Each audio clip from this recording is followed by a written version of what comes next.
Welcome back. Welcome back to Real Talk. We have missed you, and we're so glad that you came back to see us and to find out what we're talking about next. Of course, this is a live stream for, a women platform to be able to talk and to discuss all those things that you concern us and that impact women in our communities and what they look like to us, right? It's real talk. And so we are having something different this time. I'm sure you noticed that it's not all women on this panel and today. And your eyes are not deceiving you.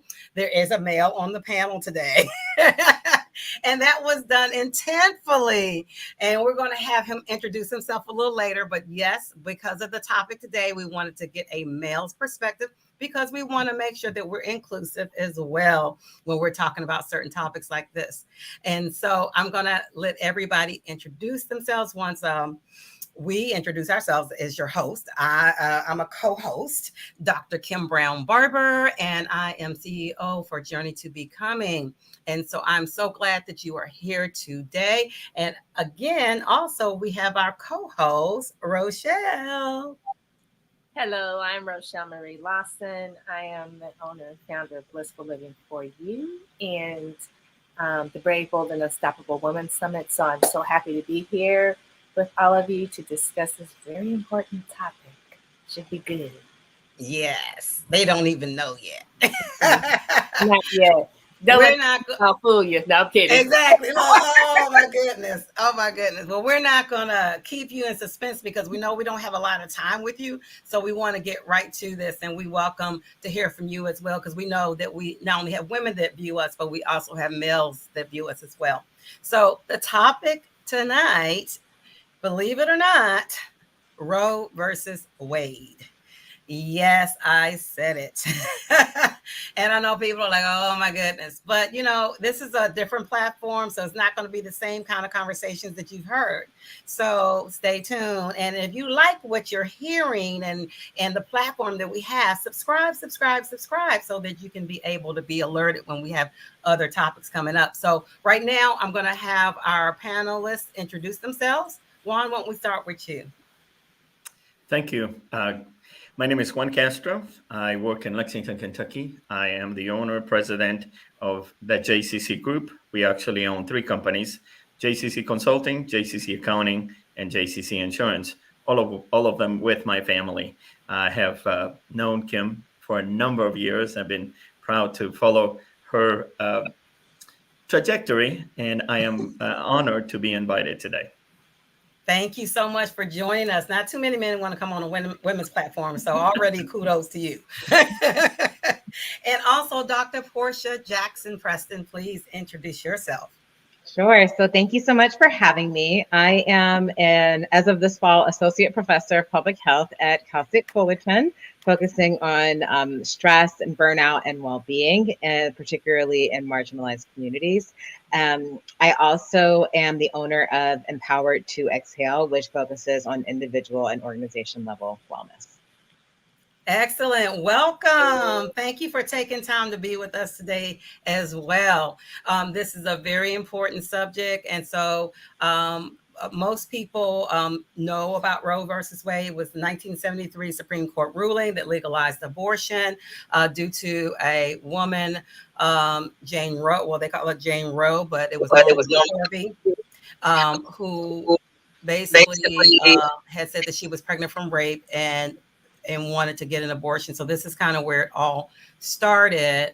And then this was where she sued a Texas district attorney to prevent him from enforcing the Texas law, which was banning abortion at that time. So all of that kind of stems from the Roe versus Wade, just to kind of give everybody a little background on it. So the question tonight, and everybody knows it was overturned, right? So the question tonight is, what does Roe versus Wade, first of all, mean to you?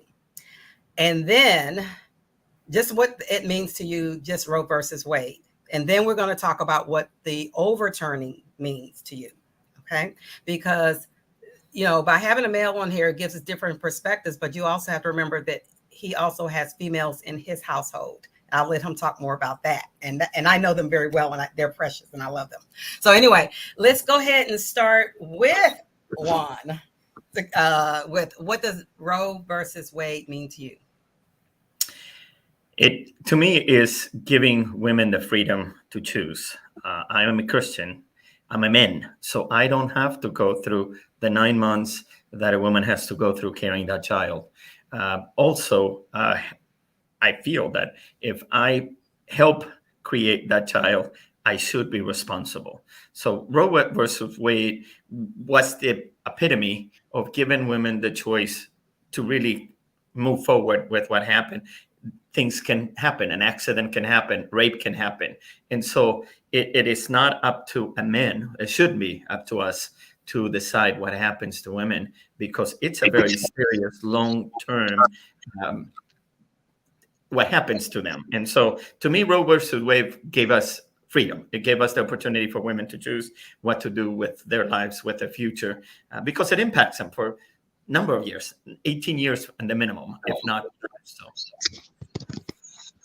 All right, exactly. Impact. And I'm hearing freedom, right? That being the biggest thing that I hear coming from Juan. Dr. Portia, talk to us about what Roe v. Wade means to you. So really, Roe versus Wade was about extending a previous case that dealt with privacy and saying that this also applies to a woman's right to choose.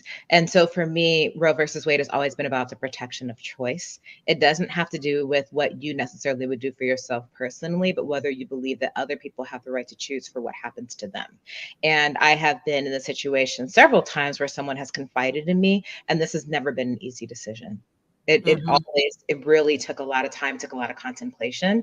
And I really just tried to be someone that was supportive and allowed them to go through their process.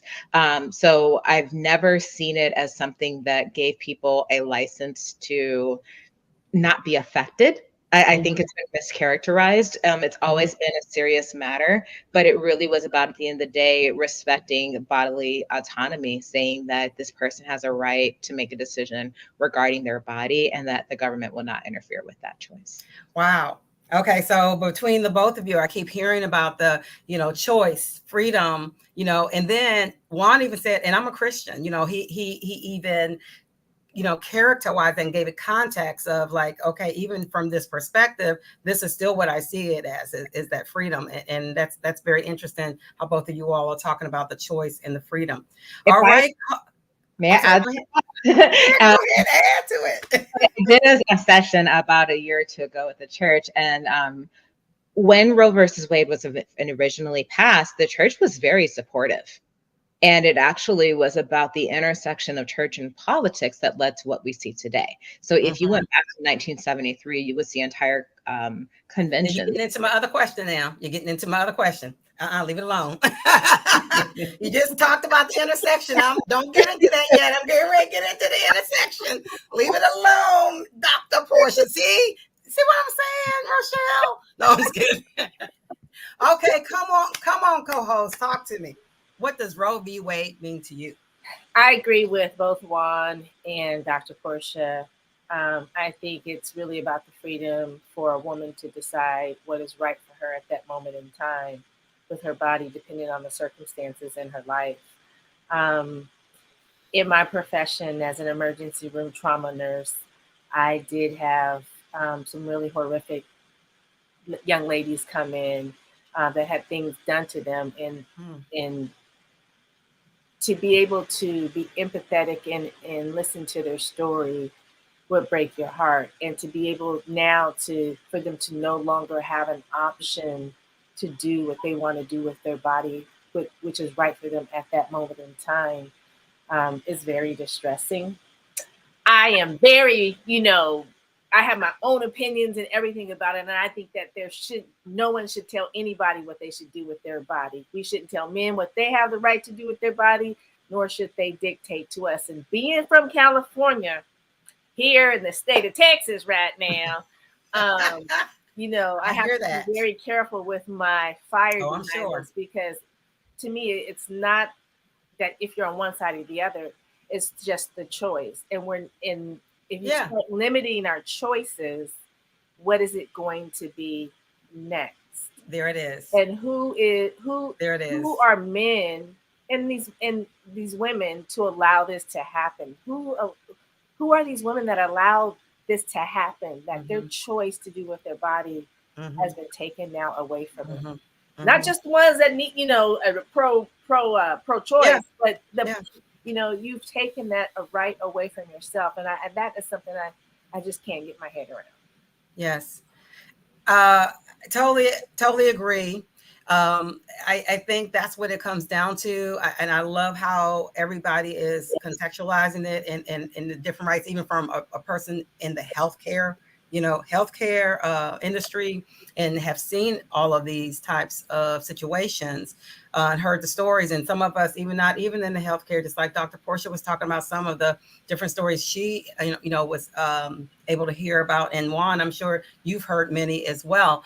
But, it's interesting. And that's what I asked was, what's next? Because if you're taking away choice in this personal, very personal decision, what's next? And that's the part that becomes a little bit, no, let's just be real, a big concern. I was going to say a little bit because it's a big concern, because there is an intersection. There we go, Dr. Portia, here we go. There is an intersection. So the next question, I'm setting it up. You already kind of set it up for me, is, that where is that intersection between government, and even church, because church has been involved in this, and personal. And where should that be? Where should the personal part of you start and the government begin? Where is that intersection? Even where does it look? What does it look like for you all? Let's start with you, Dr. Portia, because you were already going with it. And to be honest with you, I really want to reflect on your part that talks about what's next. So they laid it out in the opinion, and what's next is same-sex marriage. And so you actually have the Senate, the House today working to, codify same-sex marriage into law. You also have the potential of going after reenacting sodomy as being illegal. And then also the other one is contraception, right to contraception. So this law this case set a lot of precedent that is now being pulled back. So I think I'm a realist, and rather than saying where I personally think things should be, I want to draw people's attention to where things are and how problematic that is. The whole concept in the law, stare decisis, means let it stand. If we have a case that we've already decided things upon, let it stand. And the Supreme Court has shown that they are willing to walk that back. And that's what concerns me. Yes. Because you're talking about people now with ectopic pregnancies.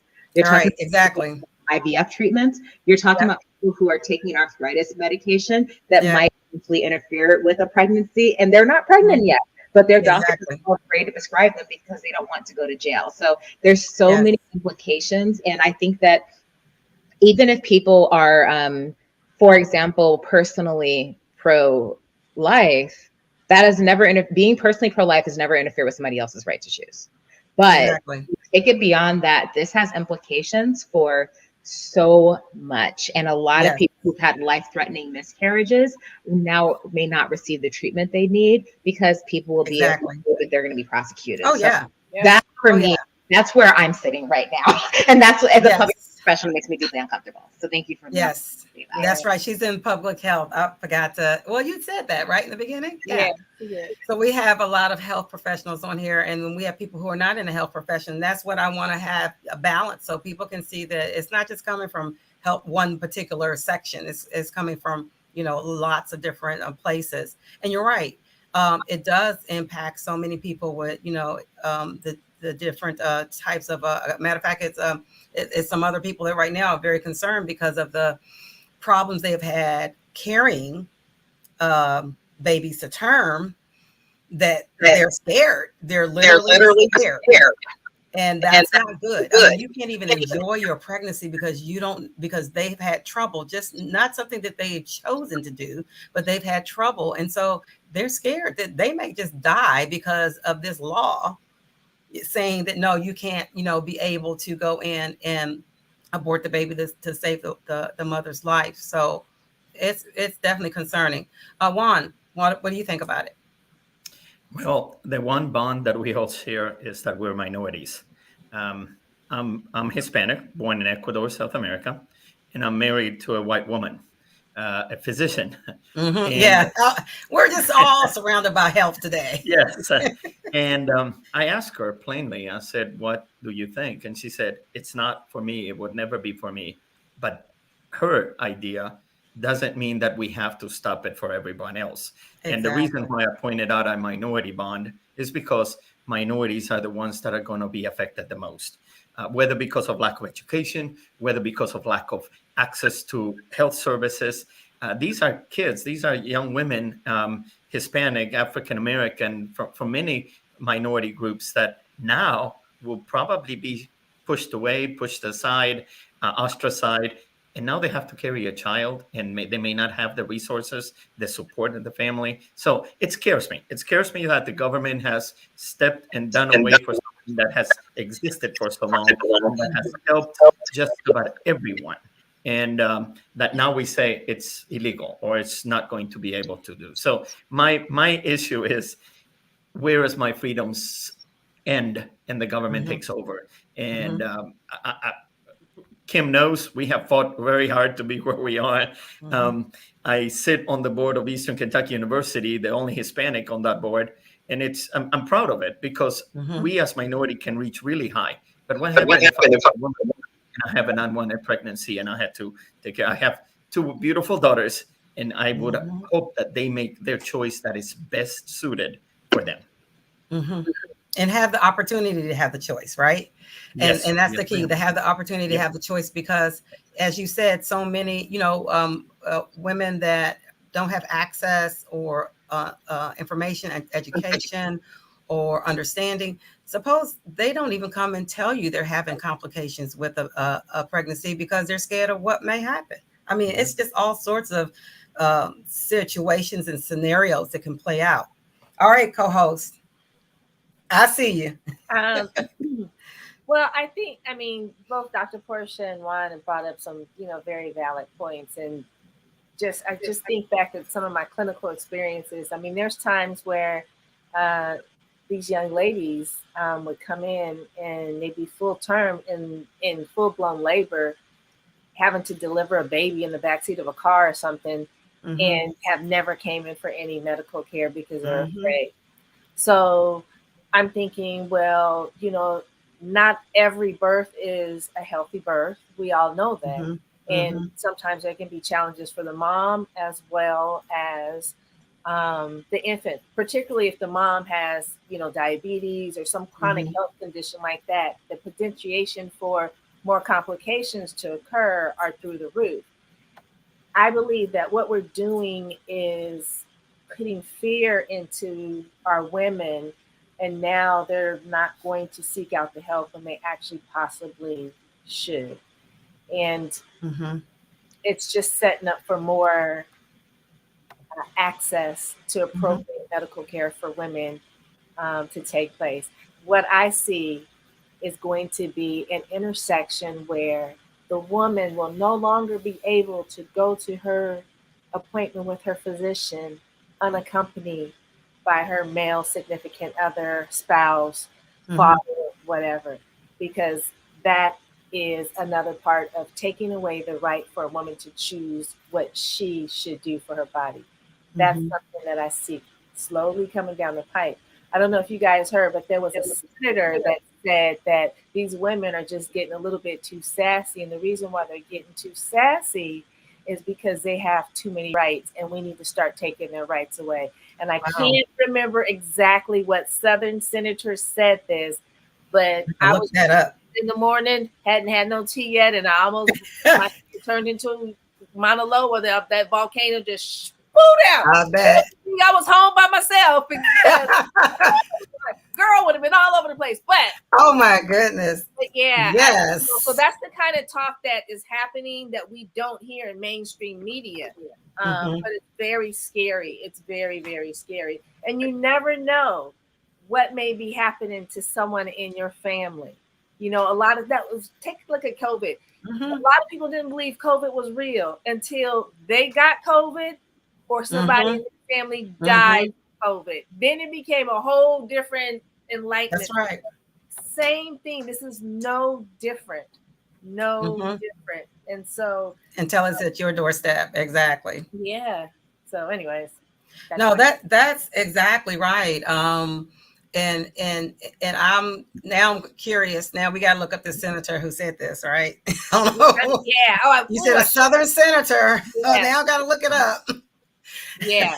To find out. Look it up, guys. Look it up, ladies, so that you know what senator not to vote for next time. Anyway. Last question, because we're already at the end. I told you this goes fast. So what would you tell women now that this has been turned over? What would you tell women who are in these situations? You know, like, and let's just say 1 minute or less, because our time is ticking down. How would you encourage them, guide them? Whatever. It doesn't have to be telling them what to do. You may encourage them. You may say a word, whatever it is. What would you say if you were speaking to a woman right now who is in that situation? What would you say to them? May I go? Yes. I would tell them that there are a lot of people who have been fighting for their rights. I've been educating my students about the possibility of this since 2016, when I first started teaching health policy. And we went through what could happen. We ran through this scenario for 7 years prior. So I want them to know there's a lot of people out there that will fight to protect them and protect their lives and their livelihood, and that their lives have worth. So I just want them to know that they're not mic alone. drop. We know mic that drop. It's scary, but you are not alone. Mic drop. Mic drop. We do this on the show. We have a mic drop. There we go.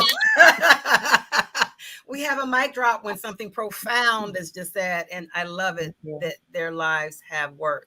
That if you don't go away with anything else from this, please understand your life has worth. Dr. Portia couldn't have said it any better. Thank you. And if I can close that, just honoring their experiences. Yeah. Okay. All right, Juan, because I'm gonna have the co-host close us out.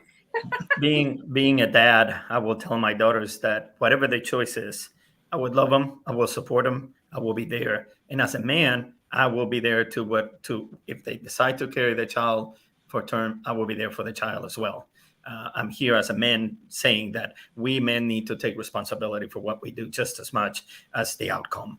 And therefore, as a dad, as a granddad, because I'm grandfather of 4 daughters, I can honestly say that I will be there to support them, and I will let them know. All right.